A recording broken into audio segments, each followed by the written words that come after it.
hikmeti var, bir yaxşılığı vardır. Жалпы момын мұсылмандар мечіттің қадірін біліп қалды, ден соолуктун қадірін біліп қалды, жамааттың қадірін біліп қалды.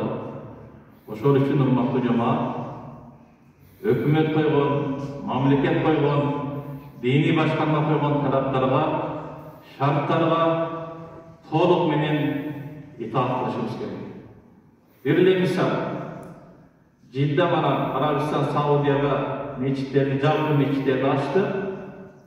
Кайра жанагындай тартипсиздик, бул бидат, араны сактабаш керек, тияк бияк деген сөздөр болуп, кайра жаап койду мамлекет мечиттерди. Ошол үчүн устаздар айтат, мечиттин ачылышына себепчи болгула, жабылып калышына себепчи болгула дейт да.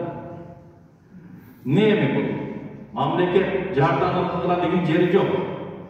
Бардығы өз-өздің біздің пайдамыз үшін айтылды. Талаптардан қат қойылып, жамаат менен келіп иншалла намаздарды оқылып, не анын немесі зияны бар.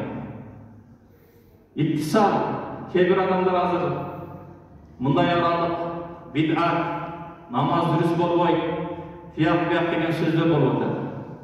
Az-zarurat tubihul manhiyat. Zarurat шундай бир зарыл учурда Allah Rabbul İzzet ve şeriat kıyıp koygan nerseni mubahka aylattırır. Azır endi kadal şunday.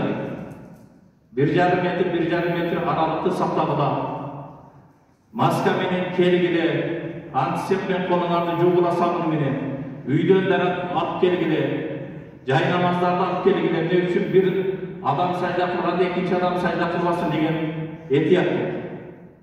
Bul dele bizim faydamız üçün.